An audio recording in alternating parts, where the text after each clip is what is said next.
Hey guys. Ooh. Slight few snafus on tech. Welcome. Excited to have y'all.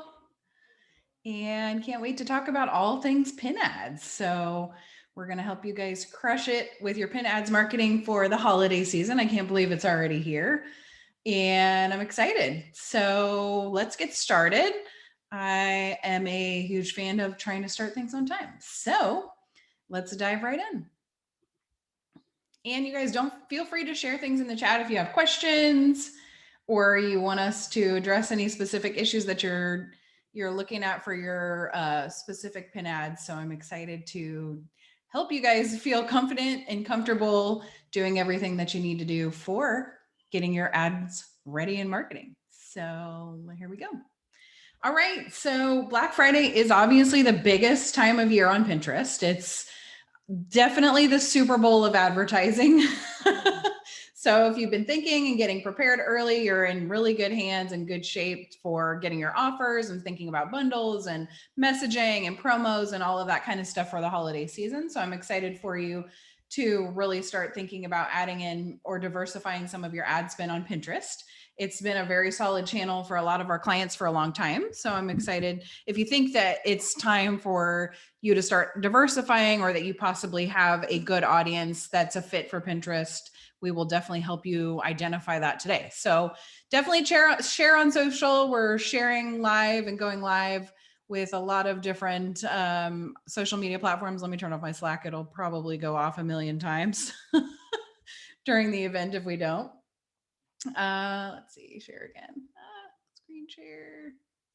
All right. So we essentially designed Pin Ads Academy. I've seen everything that's on the market, and there's just really not a lot of stuff out there training on Pinterest, or people who don't really have a lot of experience doing Pinterest marketing at scale. It's a totally different platform than any other social media or search engine platform. So we're going to go through that today, give you guys some confidence and heads up on some different strategies on how you can use Pinterest more effectively and how not to translate your Facebook and Google strategy just directly on Pinterest, because there are so many other things that are going on. So, all right, you can join us in the free Facebook group. We definitely do live trainings. We do a lot of Q&A. There's a lot of really good stuff that we have for negotiating discounts and promos and stuff like that, just for advertising in general. So you're welcome to come there.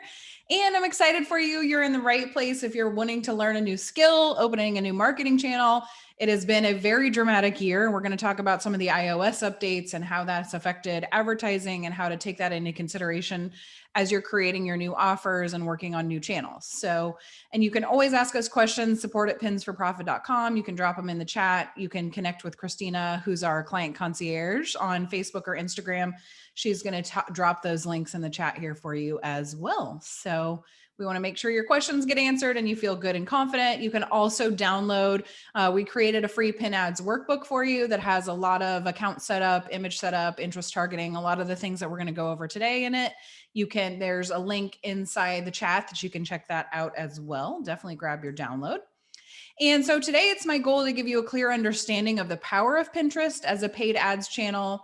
I know a lot of folks have been using it for a long time for organic. It's very powerful for organic as well, but there are very few out there who have mastered it as a paid ads channel. So we're going to dive into a variety of different strategies for just setting up your ads, thinking through your offers, thinking through your funnels, when's a good time to add Pinterest into your strategy, and just really how to think about the buying behavior on Pinterest, because it's unique. It's different than any other channel, and that's going to affect every part of your advertising journey on Pinterest. So we will go in depth into that. And then I'm also going to help you get really clear and get your brand ready for Black Friday and Q4. We're going to talk about some just general things that are going to help overall with marketing for Q4. And then we'll talk about how that applies to Pinterest and how to master that on the Pinterest ad platform as well. Also, if you've been thinking about advertising on Pinterest, we have one of the highest bonus media credits, we call it, that we've ever been able to offer on Pinterest. So if you're considering it, definitely get with Christina and find out if you can qualify for this up to $20,000 matching bonus. So essentially, there's a few things that they require. One, you have to be considered a net new advertiser, which means you haven't done a lot of ads in the last quarter. But even if you have before that, that's fine. And then also, it's a matching bonus. So you have to do some spend on the platform in order to get them to match it. So yeah, we'll definitely help you and chat through that process and make sure that you've got application for that. We also include a free consultation just so you can walk through any questions that you have and see if you're a good fit for Pinterest. So check that out. And if we haven't met yet, what is up? I'm Lindsay Shearer. I'm the CMO, Chief Marketing Officer and Media Buyer for a lot of different brands over the years. And we founded Pins for Profit about 8 years ago when I was running large SEO agencies and realizing that Pinterest had so much power. And suddenly it was like the first and second driver of traffic for all of the things that we were doing online.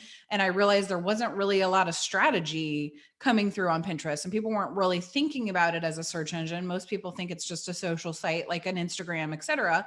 But really, it's so much different than that. And once you started matching up a strategy with what you're doing for SEO, what you're doing with your other ad channels, and figuring out when is it a good fit, then we started just seeing radical results. So been working with Pinterest for 8 years, but I feel like if you're a marketer, it's kind of in your blood. I've been a marketer forever. I've had a lot of different brands, worked on a lot of different brands, and worked for a lot of different agencies over the years and done a lot of things, spoken at a lot of events and podcasts. And had the pleasure and honor of working through a lot of really great opportunities. So excited to share more information with you guys on that. So now, when you're thinking about adding Pinterest into your strategy, it's really important to think through this idea of where you're generating traffic, what is going to be, you need to really know your metrics. And so we'll definitely talk through the different metrics because that helps you make decisions on the right types of ads to use for your brand on Pinterest. There are a lot of different opportunities, kind of just like you would have on Facebook, as far as different types of ads, different places in the funnel that you want to use different ads. So we're going to go through those and some target KPIs or key performance indicator metrics and when to use what type of ads, et cetera, for your marketing when you're thinking through Pinterest. And so we essentially we've been doing it done for you for a long time, but we also design the Pin Ads Academy. So if you need help or you want more support, definitely reach out. We're happy to help on that side as well. And definitely tell us your goals in the chat. I definitely want to make sure that we're looking through, do you have a ROAS goal? Do you have a certain number of orders that you'd like to hit or a percentage of growth that you're looking for the holidays? And we can definitely talk through some general strategy on what's working. We're seeing a lot of different things. The good thing about Pinterest is it's already seeing an uptick on keywords and all these things that are showing up already for the holidays. And Pinterest, I'll explain why in a minute, but we start very, very early on our Pinterest marketing because of the specific buying behavior in general. And so I'm sure you guys are aware of all the things that are going on with there's been a lot of things that have happened. We've had Google Core updates. We've had privacy policy updates on Facebook and all of our social channels. We've got a lot of great things happening to really try and both protect internet users, but also help advertisers get better results. And so it's kind of been this crazy balance of how do we protect privacy, but also share enough data so that you're actually getting served ads and products and promotions and things that you want to engage with and not being flooded with things that you're not interested in. And so this is one of the great things about Pinterest is it's a very curated content platform, we call it, which means people are sharing a lot of positive ideas. They're sharing and promoting other people's ideas, and it's not as competition driven as maybe an Instagram and those kinds of things where you're trying to outrank someone. Yes, of course, we're ranking and we're outranking, but we're also encouraging a positive atmosphere and really just it's probably the most positive platform out there. And so once you kind of start working with that positive planning purchase behavior, it really does open up this whole idea of a Pinterest ads revolution. Pinterest jumped on the train of wanting to start their ads platform, just similar to Facebook, and essentially every other channel is opening up new great platforms. And so social channels are definitely monetizing their ads, monetizing their audience with different ads. So some of the things I want you guys to be able to take away from this event: how Pinterest fits into a cross-channel marketing and advertising strategy, how to target the right buyers on Pinterest, how to find them, is your audience on Pinterest, best practices for launching your ads, including shopping campaigns, which is my personal favorite, utilizing Pinterest's unique buying behavior for increased ROAS and planning with that in mind, and campaign strategies for scaling. We're seeing on average right now, our average client is actually closer to 5x ROAS, which is pretty insane considering the marketing landscape. It used to be much easier to get that on every channel, and now it's very difficult to even get a 2x ROAS on Facebook and things like that. So definitely we'll chat through our strategies. And then of course, we're going to give you specific campaign strategies for Q4 and Black Friday and help you really feel confident in this entire process. So it really is a critical time to be diversifying your ad spend across channel. Gone are the days where you can be dependent on one or more channels for staying power. Everyone is experiencing kind of this crunch, like I was saying, having to do with the privacy updates and all the things that are going on with the different algorithms. And of course, there are a lot of greedy folks out there that are controlling the ad platform. So they're obviously trying to make money and increase their market share. And us as advertisers, we're really trying to get the right ads in front of the right people. So we are trying to keep our budgets low and keeping our cost per acquisition higher or lower so that we can get more leads, et cetera, for cheaper. It's just been harder, and you have to be smarter and have more strategy than you ever have. So the great thing about Pinterest is there's a lot of growth in emerging markets. They actually just opened the entire South American market over the summer. So I'm excited about that.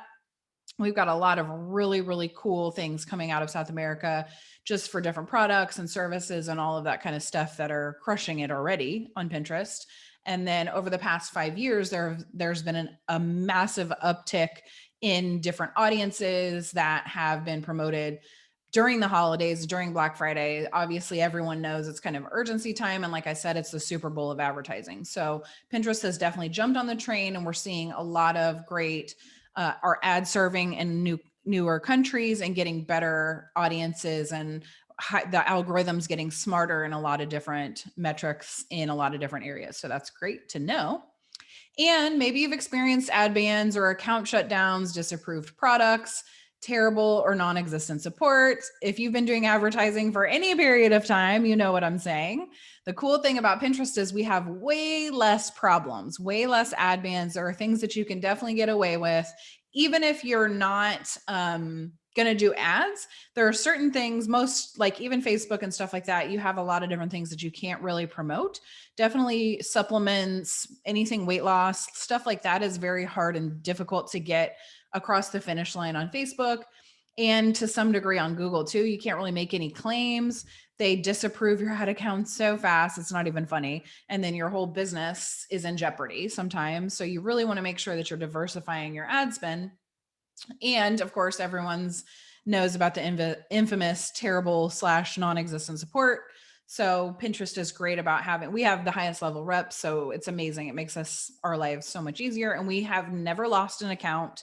We've had ad bans from time to time and certain disapproved things, but usually you can change your messaging pretty easily without losing your account and that kind of thing. So it's much easier to navigate than any other channel that I've advertised on. And of course, doing things differently is now going to be the key to success on the ever-changing marketing and ad landscape. All the things that are coming up and changing, all the different dramatic things that have been happening in the last couple months are making it a requirement that we move away from this old paradigm where you have one or more channels and you're not doing organic marketing, especially if you're in e-commerce. A lot of people don't think very deeply into organic marketing and miss that main source of income, because over time, I call organic marketing the 401k of marketing. You're investing time into it, you're investing energy into it, and it pays off kind of like in a longer term, steady growth strategy versus necessarily more paid ads, which we consider performance marketing, where you're putting in ad dollars and you're hoping that you're getting 2 and 3x return, ROAS, et cetera, on every ad dollar that you put in, which is great. But the cool thing about Pinterest is it's got both. And we'll talk about how the organic staying power as well, even of your ads. So have you noticed this? Would love to hear in the chat. Are you seeing the shift happening? Are you feeling the change in the digital landscape? Are you feeling the pressure? If you are, you're not alone. We're all definitely going through this process of re-navigating. We've had to launch a lot of new offers. We're now doing some TikTok offers, and we're definitely re-uptaking a lot of our SEO strategies and mastering a lot more SEO strategies, even for our e-commerce clients, because you have a lot of great products that makes it easier for us to rank your product pages and focus on specific keywords related to product pages. So that makes it very powerful and important to have this long-term staying power for organic as well as ads. And of course, there have been drastically rising ad costs. We even ran an ad for Pin Ads Academy, and I think I don't know, it was kind of like a crazy, just our costs per lead were about 2 and 3 times what they normally are. And that's just because of the privacy changes. It's because the targeting is harder to do. You really have to focus on having better conversion rates, and that way you're optimizing so your ads are winning your different ad auctions, and you really want to have higher converting. You have to have a more well-rounded business these days in order to really have success. I won't say that drop shipping is dead, but it is much, much, much harder to make a store work that isn't built around a larger brand and isn't more brand specific, and even to the point of having like more community specific, I would say, than it's ever been before. I actually became um, one of the head marketing teams of a new software that's coming out, that really our whole entire approach, it's going to be like a Shopify alternative software, is really building community, because that's where we're seeing this drastic increase in sales, is building a community around your brand, whether that means a Facebook group, or now Discord communities are big, or Slack community, or whatever that looks like, but really kind of solving problems and creating a much higher higher touch solution to solving problems is what we're seeing are creating this higher conversion rates, having this more well-rounded business. And that goes into this process of SEO as well, where you're creating really good content that's actually sticking long-term and solving problems, that people are searching for problems, solutions to their problems. And so, yes, the last, I would say, year, essentially, since the iOS updates came out last June, has been a lot of stress and a lot of testing. So if you're feeling the pressure, you're not alone. And we're definitely focused on growing and kind of doing a master of this whole idea of building an entire community and brand on Pinterest as well. And of course, every social site / search engine are now adding ad platforms. I mean, you're seeing them everywhere. Hulu ads, obviously TikTok is blowing up.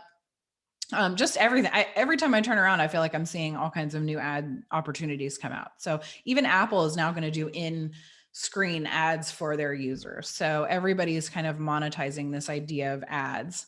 And then, of course, with the privacy and data sharing updates, that's affected advertisers in a lot of ways. The pre-iOS updates, you were automatically opted in to allowing advertisers to track your behaviors on certain platforms, and then they can follow you with their pixel data as you're doing other activities on different platforms and websites. So there's lots of data that was shared through the pixel on the ad platform of your entire customer journey, they call it, which is however you're interacting on the website, however you're interacting on additional sites, or what pages you're clicking on, how you're scrolling through, if you're searching things, all that kind of stuff.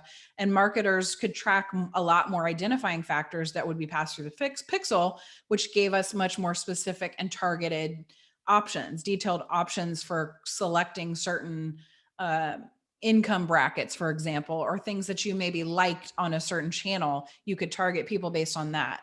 And now, of course, that's considered discriminatory or whatever. So they've removed a lot of different targeting options.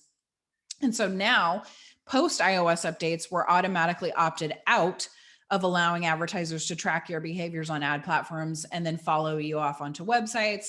And that's why you see, I'm sure you've seen over the last year, a million little, every time you go to a new website, it pops up this annoying opt-in that says cookies and data and tracking, blah, blah, blah, blah, blah, blah, blah, either opt in or opt out. So that's essentially what they're saying is, if you opt in again, manually, then we can track you, and you're agreeing to allow now share your data with us versus automatically being opted out. And so now there's a lot less data that's being shared, and of course, less data markers, which means we have less specific and detailed targeting options. Otherwise, it's considered discriminatory. So now you know why prices and all of that stuff are more expensive, because when you can target and drill down to a very deep specific audience, usually the likelihood of that audience converting on your product based on your research, among other things, the higher likelihood it is going to be for them to convert on that product. Now you have less likelihood for audiences to convert. You have what's called automatic bidding or automatic placements, which essentially means you're allowing the algorithm, whatever algorithm, to determine or find your audience. And sometimes it works great, and sometimes it doesn't. So anyway, now at least you know what's going on. And so maybe you've never tried Pinterest before, and maybe you're curious about the potential results. I know I was. I remember looking at Google Analytics and stuff like that years ago and wondering, wow, why is all this traffic coming from Pinterest when I knew we weren't really doing a very clear Pinterest strategy? So I feel you if you're thinking about trying to determine if your product or offer is a good fit and maybe you have no idea where to start. I totally understand. We didn't 8 years ago when we first started. I mean, we had been running ads on other channels, so I knew a little bit about ad platforms, but understanding how Pinterest works definitely took a while. And maybe you're not sure if you should do it yourself or hire someone to help you, or maybe you've tried ads on other channels and not had good results. Or maybe you have tried Pinterest before and you're not really sure if it's converting for you. You don't really have a real strategy, or maybe your images or funnels, et cetera, are not designed for Pinterest users, or they're not set up for Pinterest buying behavior, which is a totally different animal. Or maybe you haven't been patient enough and didn't know it to get the right results, or your 100% of accounts we audit are usually not set up properly. So there's major room for growth potential on Pinterest. And it's not for any lack of desire. It's just having had experience with the platform and the industry for so long, we understand the specific buying behavior. We know what to look for. And we've essentially created the reporting solutions for Pinterest because they didn't really have good reporting solutions. So especially if you're a cross-channel marketer and you're trying ads on a lot of different channels and you want to understand the customer journey and stuff better, there's not really a lot of data. So we had to invent the tracking so that we would get good data. One of the many reasons why we love Pinterest is that it drives major high quality traffic. And it's not just for wedding planning anymore. There's crazy amounts of traffic. There's a lot more people on there than you realize. And there's a lot of curated content, AKA people are sharing other people's content that's good, high quality stuff that's translating into solving their problems. So there's a lot of really great opportunity. There's crazy amount of results. It blows my mind all the time when we start to see our client accounts just like radically kind of blowing up with success. And so definitely there's a lot of improvement. There's always improving their ads platform, just like every channel, they're understanding the value to their shareholders, et cetera, of having a really good ads channel. So they're constantly updating their channel to make different options. We're going to talk today about a ton of new things that are available that you can use and why that's going to help have even more success. So here's a really good example. This is a last year's Black Friday promo, 312,000 spent, 2.6 million generated. I would say that was a really good week. These are all, everything that you're going to see is a 7-day screenshot. So there's a lot of great potential on there. If you're thinking about it, we're going to dive deeper into actual strategy in a minute. But first I want to talk to you a little bit about how Pinterest works and why it's different. And so when you think through your offers, then you understand how to create strategies that are going to work on Pinterest. So the first question is, how are you filling your funnels and what is it costing you to do it? What are your CPMs, cost per million impressions, or your CPLs, your cost per leads on other channels? As you have an idea of that, then you know what kind of metrics we're trying to hit on Pinterest. Depending on your brand, I would say usually I recommend getting your funnels more just kind of solidified using a small bit of ad spend on Facebook before you do your small bit of ad spend on Pinterest, just because it takes a little bit longer for things to show up on Pinterest. And so usually I would say trying to get your ideal cost per lead and cost per million impressions, getting a good idea on Facebook is a great place to start. And then coming to Pinterest and saying, hey, okay, I'm really going for this cost per lead. In general, we are able to get cheaper cost per lead, et cetera, on Pinterest over time. So you just have to kind of keep testing and checking things out. And knowing your metrics is very important, especially over time. Even if you're a newer brand, it's definitely important to know your metrics. Oh, lost my screen share for a second. And of course, we're getting really cheap traffic, cost per leads, really high quality leads, because 63% of users are making purchases regularly on Pinterest. Over 85% of people who use Pinterest have made at least one purchase, which is pretty radical and amazing and exciting. And so people are getting on there to plan purchases. So you have really high quality leads of people that are engaged. And because you're going on there and you're not doing what we call disruptive marketing. So when you go on Facebook and you are looking through your feed and you see an ad, typically you're not on Facebook to really read ads, right? You're on there to hang out with your friends. You're on there to look and see what's going on with your family or whatever. And you're being interrupted by ads. So with Pinterest, the opposite is true. People are looking to save things and plan purchases. So they're looking for solutions to their problem.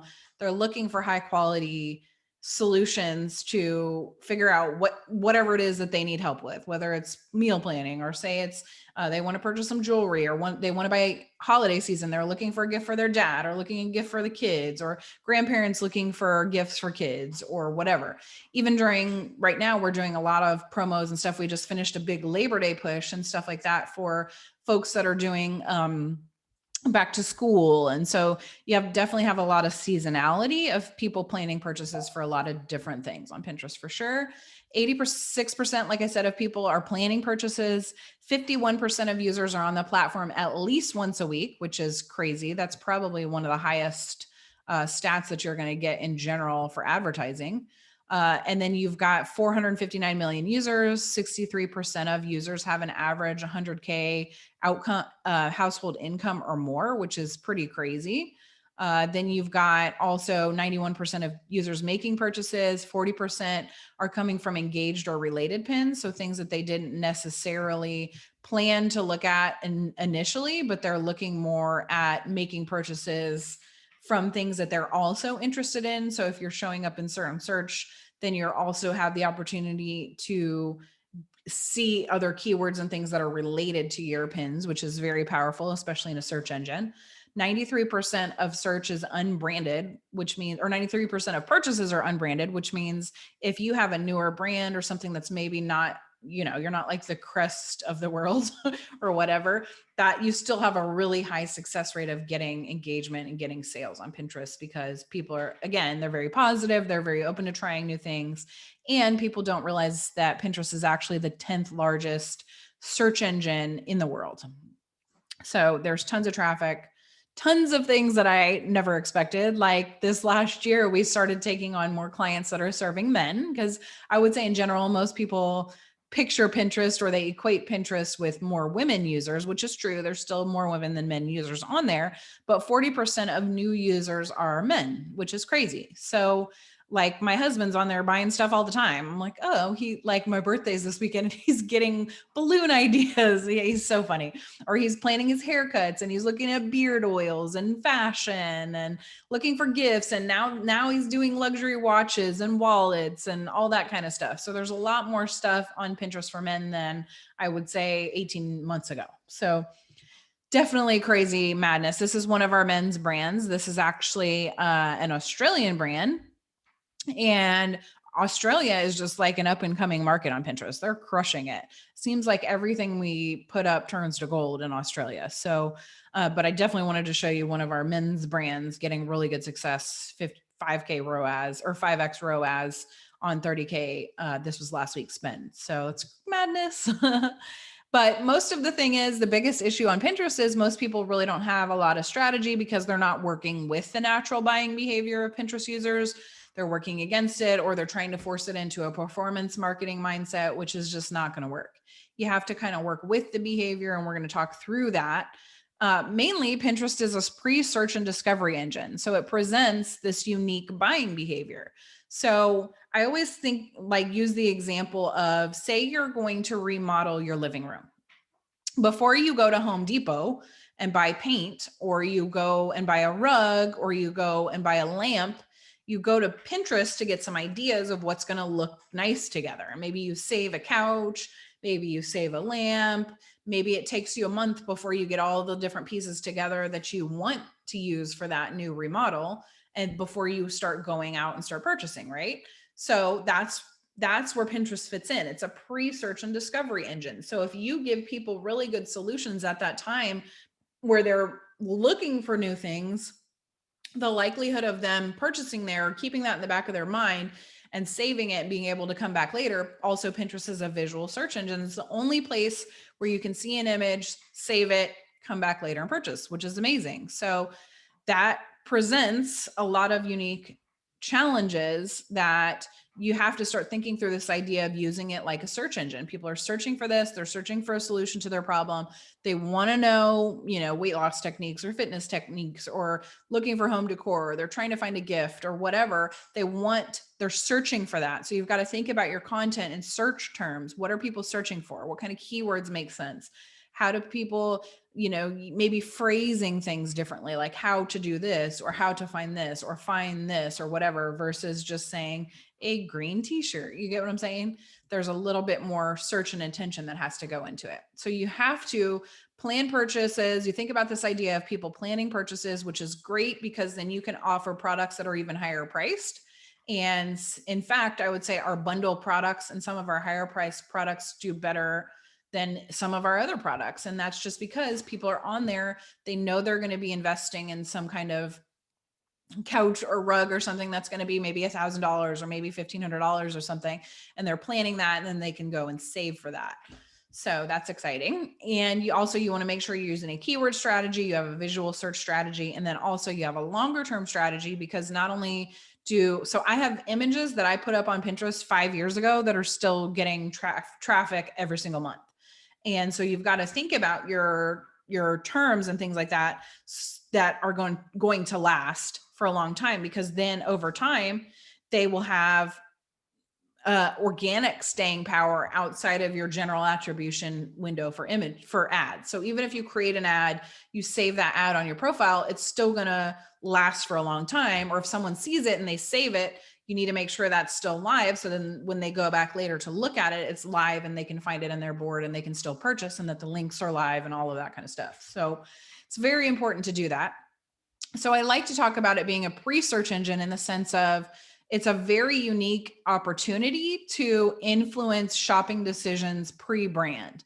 So again, before you're going to Amazon or Google to try and buy something specific, you're going to Pinterest to get ideas. And from a psychological perspective, from a psychological buying behavior perspective, this opportunity to see things way ahead of time is one of the most powerful things that you can ever do. And this is why these larger brands know this. Crest, some of these Hulu, all of those kind of brands, they understand the value of this pre-psychological trust factor that's built ahead of time of people actually going out to purchase. That's why over the years, television ads have been some of the most successful. And actually now that with all the privacy updates, people are going back and spending a lot more money on standard advertising, things like mailers and telephone ads, because you're grabbing people's attention and they automatically equate this level of trust with this brand that they saw initially in their process of buying.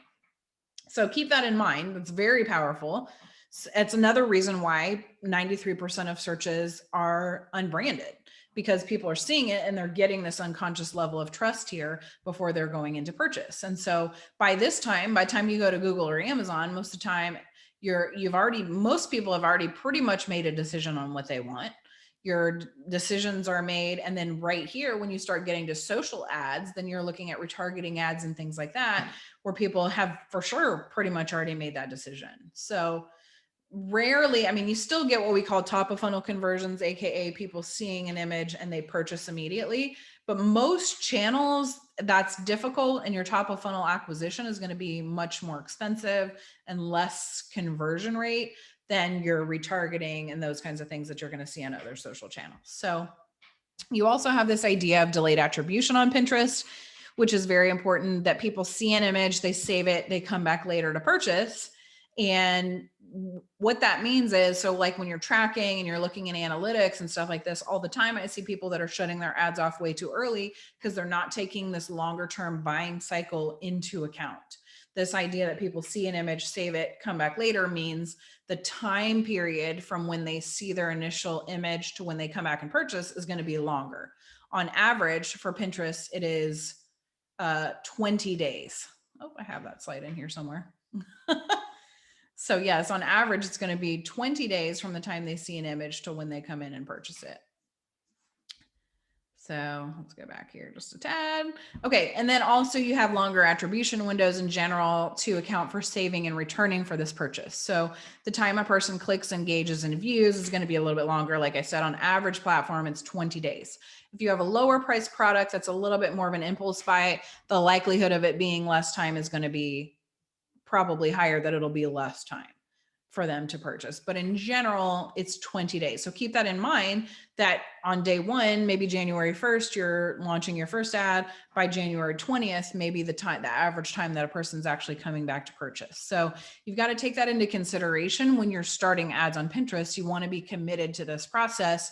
We usually recommend on the ad side a minimum of 4 months.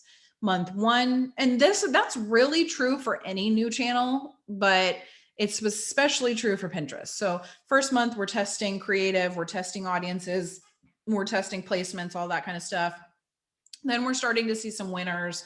By the end of month one, beginning of month two, we're starting to scale some of those winners, try a few more things. Then by month three, we're starting to see some heavy winners. Then by month four, you'll have the ads data from months 1, 2, and 3, where you actually have a scaled month in there. So really, I would say 4 or 5 months or so is the commitment we recommend for our clients. And then for organic, because it's a search engine, it takes a little bit longer. Search in general, there's a hidden relevancy score on Pinterest. So essentially, you are trying to rank the same way that you would in Google, where Google is trying to find the types of sites that they consider authority sites, AKA other people are talking about them. They're creating really good high quality content that's solving people's problems. The relevancy to the keywords is matching the relevancy to the outcome of what you're looking for. So you got some really good, powerful attribution and acquisition channels there. And so that's the same thing is true for Pinterest, because it's a search engine. They want to have high relevancy as well. So, and you also with Pinterest have this mix of social media buying behavior and search engine buying behavior. So you've got keywords, you can definitely target keywords.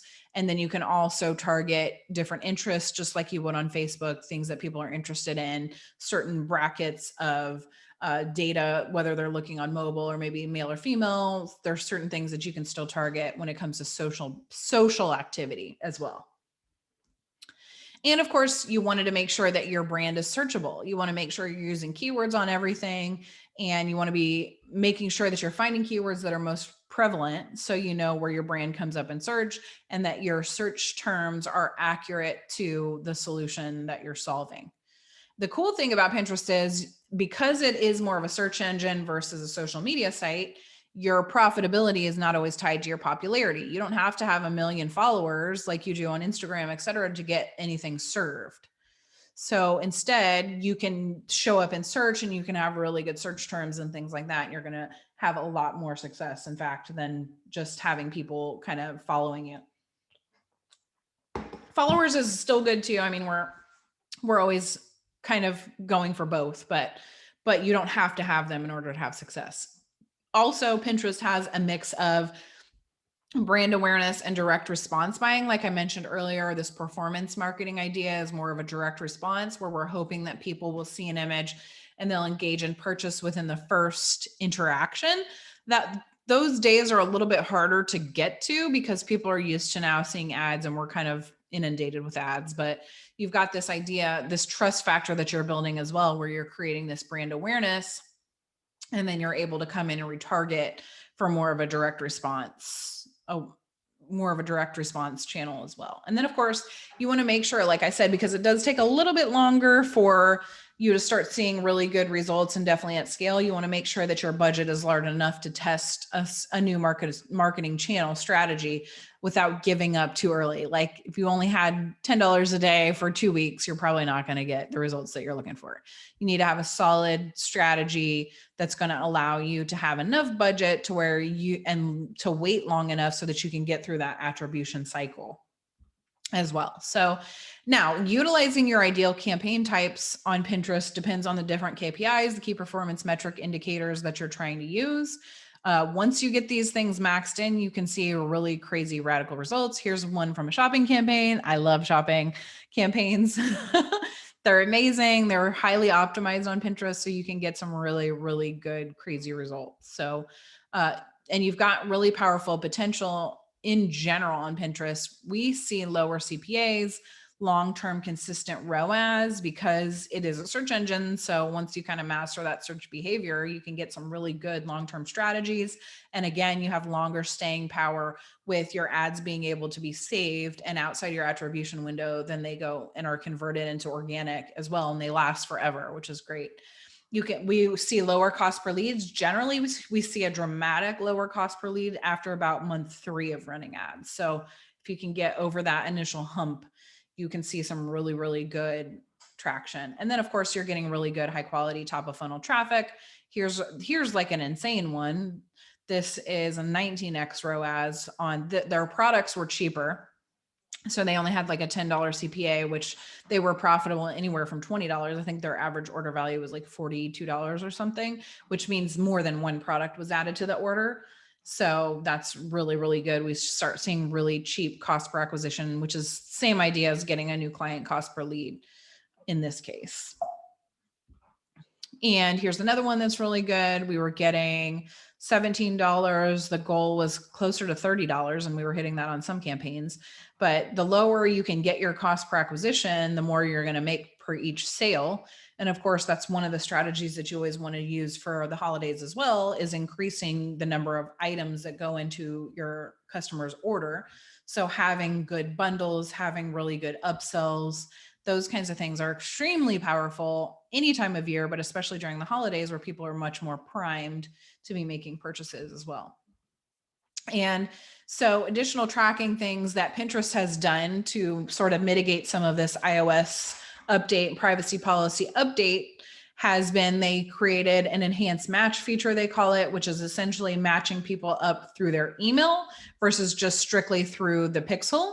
So they can kind of track what's happening through the email address on how they're reacting to different things on the channel as well. We have what's called server-side tracking, and essentially those both GTM and server-side tracking are going kind of around this process of using just straight pixel data, but you're actually integrating directly into the ads manager site. So it's pulling data directly through there as well, and not always just through the pixel, but you're getting more data points there. And then we've also got some new campaign types, which we're going to talk about today. Multiple feed options on shopping, so you can do more testing. It used to be you could only use one feed, one website, that kind of thing. Now there's a lot more options for testing. There are additional metrics that they're trying to really add and do better. We're still working on the metrics part, but and then also creatives. They're adding a lot of new options for creatives, everything from idea pins. We're going to talk about those as well. And then in order to get Pinterest really working well for you, you've got to do some really good skill development. We're going to talk about 10 different skills that you need to master in order to get, this is going to help you during your holiday promos and just with your brand building in general. Definitely the most important skill on Pinterest is going to be patience. It's one of the hardest things to do in advertising. We are so conditioned for performance marketing to be able to see things happening right away. So you want to make sure that you're being patient, that you're understanding that it takes some time for creatives to warm up, for ads to warm up, for your audiences to warm up, for you to get some traction on different keywords. But if you can get over that initial hump and you start to see some results, then it usually is much faster and easier to do things over time. And then, of course, accepting this idea of delayed attribution, that people see an image, they save it, they come back to purchase. So people are planning, you've got to create content that is going to solve their problems, that you understand that they may be planning purchases and their buying cycle is probably going to be longer. Also understanding that this is not Facebook, it's not Google, it's not Instagram. You have to have your own strategy that's going to work well with people planning purchases, saving them, coming back later, creating search engine behavior, but also understanding that there's targeting that's interest-based targeting, but also finding good keywords that match those two. You definitely want to make sure that your niche market is on Pinterest. Where are they hanging out on Pinterest? You want to do some research into your audiences. There's a lot of different audience types that you can look at inside Ads Manager. We call them level 1, level 2, and level 3 audiences on the interest side. And so you can look at larger, broader categories, which still work really well. And the larger the category, the more you're letting the algorithm determine who those people are that are going to interact and engage. And then if you do level 2, level 3 interests, so say you're looking at cameras, then maybe you're looking at Nikon cameras, then maybe you're looking at Nikon 5D cameras. So you've got some like different granular ideas that you can use. And it just depends on what you want to test and see. And in Ads Manager, even if you use a broad category, you can look later and see which categories, subcategories are performing better. And you also want to help them solve their problems. So again, you're trying to create content for both ads and organic that's going to solve their problems. So maybe you have a jewelry brand, but you're looking for a solution to help them wear with unique colors. So maybe it's like blue jewelry or something like that, like finding a blue necklace or things like that, or hair care products or acne products, something like that, where you're solving a problem and talking about the results of the problem being solved. Definitely that affects how you're changing your strategy for sure, and how you're thinking through this idea of what are people searching for on the result side versus just looking for a straight product. Maybe they want like a farmhouse kitchen and you offer white tables. That's going to be a good fit. So, but maybe your white tables, you're using the keywords white tables, but you're also using farmhouse kitchen. You're also using whitewash. You're also maybe looking at DIY, interior design. There's a lot of things that you can kind of hit on those strategy. And these are the kinds of brands that we're seeing that are crushing it on Pinterest with powerful ROAS potential. Brands for sure. The most important thing you can do is have trust for your brand. Your entire client journey is addressed. And it's insanely important for you to have a solid brand that looks put together and it looks intentional. It doesn't look just thrown together like a drop shipping site that maybe somebody didn't think that hard about or whatever. No, you want to have good, clear pages. You want to make sure that the site speed's addressed, that your landing page functions are addressed, that your mobile functions are addressed. All of those things need to be taken care of. And figuring out if your brand is ready to advertise on Pinterest is important to think through. So some of the things that we're seeing that are working really well: beauty brands, gift brands, both men and women, hair care, home decor, mom and baby brands, and home decor and beauty. Mom and baby, home decor, beauty, and gifts, I would say, are top 4. And then comes fashion, and you've got skincare. All of these food and drink products do really well. That always blows my mind. You can do courses, info products, all that kind of lead gen for coaching, blogging, gardening, parenting, makeup, all of that kind of stuff. Jewelry does really well. And then now we're even seeing on men's side, men's fashion, luxury watches, wallets, stuff like that are doing really well as well. And then, of course, you want to make sure your account and tech is set up. It's one of the hardest things to do on Pinterest for cross-channel marketing. And we've essentially developed our own custom system for this because, like I said, 100% of accounts that we audit do not have this set up, and that can affect everything that you're doing. So you really want to make sure that you've got your tracking set up right, you're creative, you are learning how to optimize, you're choosing the right audiences, and you're finding and utilizing Pinterest targeting behavior with both the interest-based and keyword-based targeting. And of course, your image and creation content design for both ads and organic. You want to make sure that you're using a unique to Pinterest strategy. Facebook and Instagram strategy isn't really going to work that well. You want to be very intentional about your creatives. We are seeing creatives that are more colorful and have brighter calls to action doing really well. And then having a good content calendar where you're at least publishing one pin a day has been really good and important for us. And then having a good media plan of when you're creating new images and that kind of thing is important.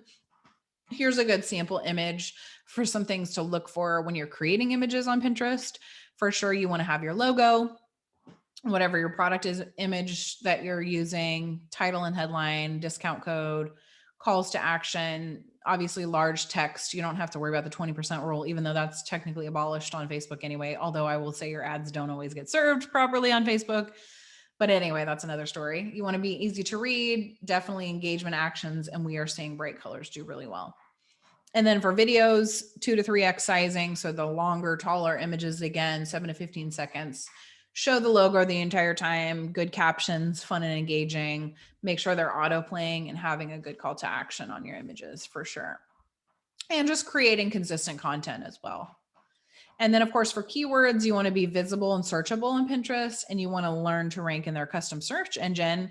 Again, people are planning purchases. So thinking through this idea of looking through, and you can actually look through just like you would see on Google, where when you start to type something in search, it auto populates some of the results. You can definitely look for keyword options that same way on Pinterest as well, and finding good search intention, finding out what other people, what's ranking every time you're looking for keyword options as well. Having a good keyword strategy, being aware that you need to put keywords on every image is extremely important. And then also this visual search and creative strategy, AKA you want to make sure you're writing text on your images and that your images are savable. You have your logo because people can save them and come back later forever from now. So you want to make sure that they know who they're looking at in 2 months from now. And then of course the organic staying potential, the length of time images last on a platform is a lot longer. So you got to take that into consideration, even when you're making ads and you're organic, and finding your targeting, who are your ideal audience, and connecting with them, both interest-based search and keyword-based search. And so for both interest and keyword searches, we're seeing that broad search terms do better. So having shorter tail keywords, like I was using the camera example, like camera or photography, those kinds of things, versus saying black and white photography or whatever, that would be more of a medium tail, longer tail keywords, and things that are instructional, how to, blogs, those kinds of things are ranking a lot better for search. And then you have the option inside your ads manager to either find new customers, which is going to be finding good interests or going through and finding good keywords, or you can reconnect with other users, AKA you can retarget folks that are site visitors, add to carts, a lead list, you can upload a customer list, or you can create act-alikes like you would a lookalike on Facebook, where a certain percentage of your audience maybe is really good purchasers historically. And so you can create another audience on Pinterest that looks like that audience as well. And you can definitely choose targeting for a lot of different types of audiences. You can look at top of funnel interest, people that have never seen your brand before, but they're just looking at how to, specific keywords. You can look at different shopping interests based on different products that they've already engaged with. You have dynamic retargeting. The only place that you can use that is going to be inside shopping campaigns. And what dynamic retargeting is if you see a pair of white boots one time and then you engage with that, you can come back later and see those same pair of white boots and site visitors. You can definitely hit site visitors, pin viewers and engagers, add to carts, act-alikes, and then of course your own audience list. So we're always looking at intent-based targeting and being able to reach the right people with the custom audience and demographics based on the product, based on who's engaged with your website previously, maybe some organic. You can target now boards and things that people connect on Pinterest. You can retarget those again in Ads Manager. You can also target keywords, and yeah, it's very powerful. And this is one of the things you want to think about when you're choosing objectives for your paid ads. So brand awareness is the only place that you can do intentional cost per million impressions. So if you're just, say you had a budget of like just $20 a day, you're a brand new brand and you just want to test a few things, but you don't want to hit more than $2 per million impressions, then you could definitely get some data here in brand awareness. You've also got traffic campaigns. These are not algorithm based. They're more generally, we recommend using them for more testing and more top of funnel objectives. So people who maybe haven't seen your brand before and you want to test a very specific audience segment or a specific creative segment, or you want to try the auto bidding option, I would say definitely try that and not in traffic campaigns. App install campaigns. These are a little hard to get set up, but if you do have an app that we've done a lot of different fitness apps and stuff like that. You definitely can do app install campaigns as well. You can do retargeting campaigns in essentially any of these types of campaigns. You can also add retargeting if it's just consideration, they call it now, versus traffic consideration, or interchangeable name wise. You can do retargeting there. You can do it in conversions. You can do it in shopping. You can do it in video views. And then conversion campaigns are algorithm based. They're deeper funnel objectives. So you're optimizing for lead, add to cart, or checkout. And this is going to allow the algorithm to find your most ideal conversions. And it used to be that it would require 50 checkouts in order to be able to use these campaigns. And now they don't require that, but we still see them do better if you can get more like 50 checkouts per week. So, but that, I don't know, it really just depends on the brand. Sometimes that is true and sometimes it's not always true. Shopping campaigns are the moneymaker, my favorite.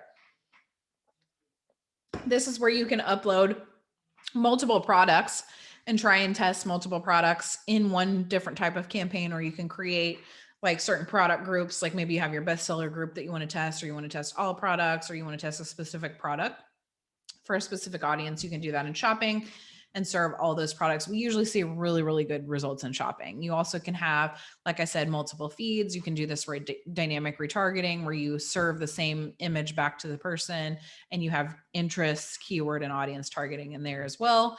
You can also choose and create your own different types of product groups inside the shopping campaigns.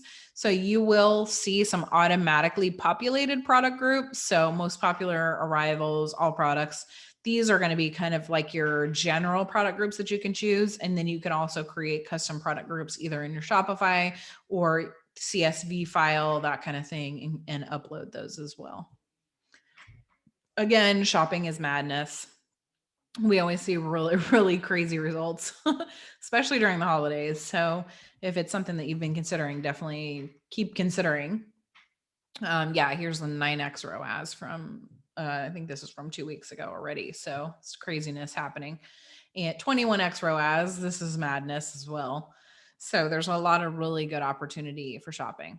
And then you want to think about how and when and where you should pin and at what time for what purpose. We generally recommend at least once a day for your organic pins and idea pins and things like that. You don't have to create as many ad images as you would for Facebook and stuff like that because it takes longer for them to warm up. So that's one nice thing about Pinterest. But I would say in general for organic, you want to consistently be creating content and you want to think about your funnel strategies with your Pinterest specific content. So is it top of funnel, or how is your brand, people who've never seen your brand before, how are they interacting when they see your new offers? A lot of really good high quality top of funnel traffic comes from Pinterest. So you want to definitely consider that as you're creating content. And then you've also got middle of funnel, well, maybe. And how are folks, maybe when they've seen your brand once or twice, how are you engaging with them there? Are you doing retargeting campaigns? Are you hitting them again with additional products on your organic side, that kind of thing? And then also bottom of funnel. How are you engaging with folks who have seen your brand? They're maybe warmer or hot audience. You want to make sure that you're giving them the opportunity to convert now, for sure. And like I said, the average amount of time it takes for a prospect to become a customer is 20 days. So you want to take that into consideration in your top, middle, and bottom of funnel strategy. And then of course, lead generation. I always tell even my e-commerce brands to try some optimizing for leads as well, and make sure that your lead opt-ins and all of that kind of stuff are pixeled correctly. That way you're collecting the lead data, because that's definitely an underutilized thing that people miss out on for e-com, essentially in general. But those leads, once they get nurtured on your email list and things like that, are amazingly powerful. Some of the more important things for Pinterest metrics versus Facebook metrics, for example, we get a lot lower costs per acquisition initially, and they keep getting lower. So AKA it's cheaper to get new customers. And then you've got your lower cost per million impressions, $1.50 to $5 compared to really more like $25 on Facebook right now with impressions and views. So about 3 times lower. 2 to 3x ROAS at scale is generally our client minimum versus Facebook's 1 to 1.5. Have higher average order value because people are planning purchases. So they're saving money and buying larger things. And then of course you can also target keyword and interest, which is extremely powerful. So here's another good one. This is a UK client with 3x at scale as well. So you've got some really good opportunities there. And even smaller budgets. I know I showed a lot of larger budget ads, but there are a lot of smaller budget ads as well. It's actually easier to get higher ROAS at a smaller budget. So, and then of course you want to make sure that you're hitting conversion rate optimization, knowing which things move the needle for you for conversions on your clients, making sure that your heat maps and everything are installed on your website so that you can go back in and see how people are engaging. Are they scrolling all the way to your add to cart section? Are they landing on the add to cart but not adding to cart? Then you know, okay, you need to make some changes there and make sure that your strategies and doing this conversion rate optimization is not just going to help you on Pinterest. It's going to help you on every ad channel for sure. And of course, reading, understanding, and moving the needle on your analytics and metrics, knowing how people interact with your brand, understanding that you can do both manual budgeting and campaign budgeting. So you have the opportunity now to diversify your budget and spread it out a little bit wider than you used to be able to. So with campaign budget optimization, maybe you have $100 a day budget that you have saved and ready to use for Pinterest, but you want to create 3 different audiences in 3 different ad sets, and you can let the algorithm determine how it's going to serve that $100 to those 3 different ad sets. It makes a huge difference. And it didn't used to be that way. So that was just a newer feature that was released, which makes it easier to spread your budget out and let the audience show itself, so to speak, over time. Maybe. And then of course your cross-channel tracking, you want to navigate the analytics of multiple advertising channels. One way we do this is by using Google Tag Manager and also setting up server-side tracking. So we can, again, make sure that we're collecting as much data as possible. So with these elements, you've got a recipe for long-term success, both on Pinterest and on all of your channels, and you can launch more offers and newer offers more quickly and efficiently. And then also you definitely want to utilize new features. The reason so most ad channels, as they launch new features, they are typically promoting those features as higher conversions in their search. So for example, I'm sure you guys remember a few years ago, they started promoting more video on Facebook, right? And they're giving this video so much more reach. Same is true on Instagram now. They're doing reels on Instagram are getting a lot more reach, right? So utilizing those new features is going to help you show up higher in their algorithm and search. And so you've got the enhanced match, automatic bidding, new campaign types. We're going to talk some more about those, multiple feeds, additional metrics, the CBO, AKA campaign budget optimization bidding, conversion objectives, and creative changes. One of the newer things that's been launched is video view campaigns, where you can actually, I would say videos are still, sometimes they convert better, sometimes they don't, but that's true for any platform. But I would say now that you can actually retarget video view campaigns based on 25, 50, or 75% of the video being watched is extremely powerful. We're seeing a lot of really great conversions there. And then you also have idea pin ads that were launched, I think 2 weeks ago now. So we're starting to see better data on this as well. And I'll keep you guys updated on how that's working. But in general, they're definitely promoting and pushing those harder. And then now we also have Pinterest creator rewards, which are very exciting, where you can actually get paid to post your content on Pinterest. And this is just organic. You don't even need to run ads. But essentially you have the ability to kind of like, I think TikTok and Instagram have now launched both something similar, and you have to meet certain criteria. But essentially, if you're creating content and it's getting shared and you have a few followers and things like that, it's not a drastic number, then you can get paid if you're creating good, high quality content, which is so cool. And also Pinterest now has some custom API builds that are now open, which means the tracking is going to be better. You're going to be able to do more conversions both in the app and then also offline. We're still kind of waiting to see how these things shake out, but essentially it's going to enable you to drive more access and more conversions on Pinterest itself, which is similar to the idea of what they're doing with the Facebook marketplace and Facebook shopping, to where you'll be able to purchase on Facebook as well. And then it should be, so ideally in theory, it's going to be able to use better conversion events, calculate more data, collect more data, because you're not sending that data directly to the website, but you're utilizing that data on Pinterest itself, which is really cool. So it should upgrade analytics and content, and then allow you to do different product groups and things like that based on data, which is cool. And then I started reading again this past month that they're streamlining in-app purchases for Shopify merchants as well. So now when someone interacts with a pin on hosted checkout, it should reduce the amount of friction between the time that they're seeing images and purchasing on Pinterest. So it'll streamline the conversion process and make it easier to purchase right away, which is anything we can do to inhibit the purchasing right away. We're down for doing that. And you can check out more if you want to read more about the new products and stuff at help.pinterest.com.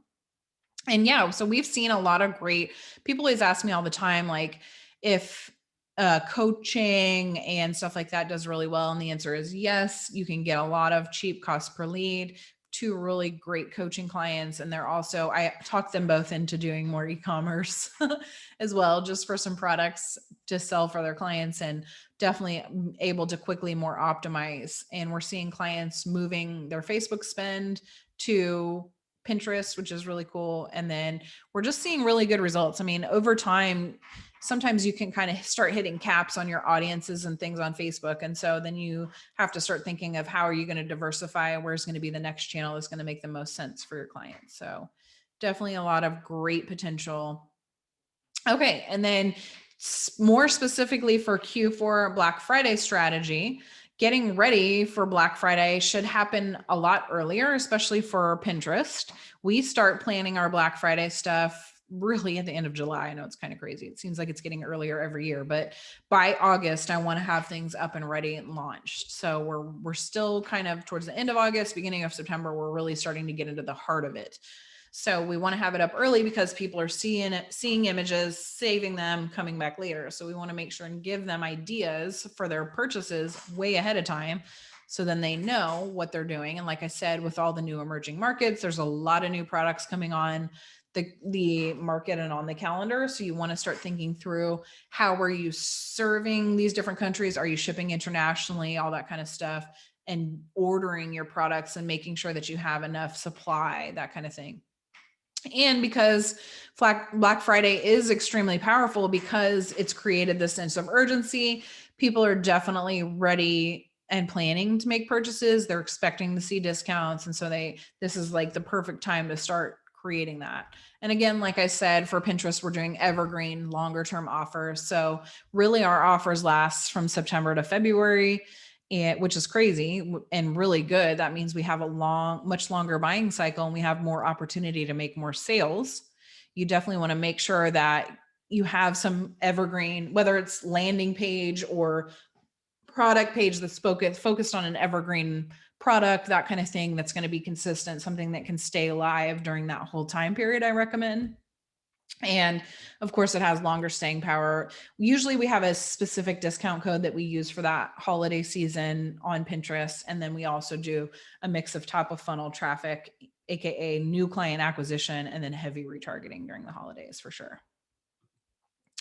So here's a really good little map that we created where we're really starting to ramp up spend. Really, we start even earlier, and then we start kind of ramping up spend through September, keeping spend ramped up and keeping it decently ramped up even through January, et cetera, where people are making conversions.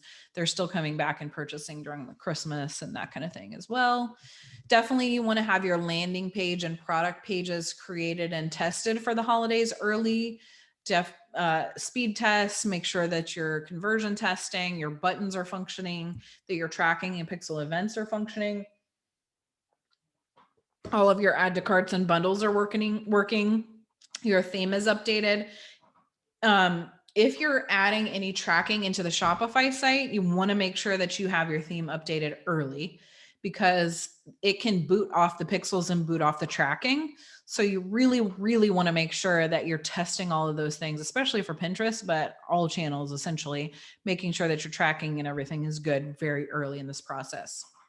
I highly, highly recommend, even if you're annoyed by them like I am, having really good website pop-ups. This is one of the best strategies for Black Friday, Cyber Monday. Also having exit pop-ups is really powerful in general, but you need to solve two big problems. One, you don't want customers to leave with no purchase. And two, you also want to make sure either way, you're collecting them as a lead. It's because email marketing is so powerful. Don't even get me started on that, but collecting these folks as leads and helping them make even small purchases or get a discount code, even if they're not going to use it right now, is extremely important because you're going to have so much traffic coming to the site. You also want to make sure if you have a free shipping or shopping offer that you highlight that very, very large and in charge on your homepage or on whatever page they're landing on. You also want to collect leads and definitely create a sense of urgency. So you have your deadlines and those kinds of things. You definitely want to have cart reminders and give them a discount before leaving, potentially give them upsell items as well. And then, of course, visible messaging on all platforms, your general website, having really clear and consistent offers on your product pages, your emails, your SMS, social media, messenger bots, that everything is updated and good for holiday promos and holiday messaging for sure. And you want to highlight your return policy. You want to remove as many barriers to purchase and fast decisions as you possibly can. So definitely highlight your return policy over the holidays and make sure that people know. Most people are not going to return stuff, but just in case they want to feel that extra sense of security, you want to highlight that for them. And we always do heavy cross-channel retargeting during the holidays. People have short attention spans and they're going to be getting inundated with a lot of things. So you want to make sure that you're retargeting on all channels, and people are expecting heavy sale messaging. So you want to make sure that you're just going for it and you have a good cross-channel strategy. You're also building your audience ahead of time. That's why we say we're getting started way early, July, August, building that audience so that by September, et cetera, they're already in the funnel and in the ecosystem, we call it. Here's some great stuff that we saw last year during Black Friday. It was like crazy. Again, the Australian market is killing it. Yeah. So what is it costing you to not open a new channel? You definitely want to think about that as you're considering diversifying your spend. Even if you get 50% more traffic, which is 2 to 3 more sales per day, then you'll make way more in your investment of opening a new channel. So, and what would it mean for you in 6 months if you had an amazing Black Friday? It could definitely change the trajectory of your business for sure. So another really good client from UK, 3x ROAS, 34,000 spend at 15x return, 521,000. That's pretty radical. This is 12,000 new sales to a store. So I would highly, highly recommend. And this one I highlighted specifically because we did mainly new client acquisition. So very little retargeting. This was our retargeting campaign, 29x ROAS, which is madness. And then even smaller spend with 30,000 budget with a 5x return. So 3,000 new conversions. That's a lot. They had cheaper price products. So even 400, I always tell people, now we have this $20,000 up to $20,000 ad credit bonus, which the average purchase could be somewhere around 400 purchases. So what would 400 purchases do for your site? It can definitely make or break a new business. So think about that. And then also you want to think about the next step in your conversion engine. What's going to make the most sense for channels for you to open? Are you looking for more consistent, longer term traffic, et cetera? And definitely want to think about what is a new client worth to you? What is your long lifetime value? We call it LTV. So if you know that you have a good conversion rates on your site, or you're working on your conversion rates and you're getting more solid traffic, and the traffic from Pinterest is solid, what kind of expectation can you start to have if you calculate those metrics out for getting new clients and cost of acquisition prices going down, your average order value going up? Definitely want to think about, like I said, adding new products in during holidays is a great time. definitely, what are your costs per million impressions? They're rising and going skyrocketing like crazy on Facebook, and normal cost per leads, that kind of thing. So don't forget, guys, download the free pin ads workbook. I think pretty sure Christina messaged that in chat, so you can check that out. And that it's got a little bit more detail and screenshots and stuff like that on how to go through and actually set up your ads and things like that on there as well. And then also, if you guys want more help, we have a lot of great opportunities to get more support.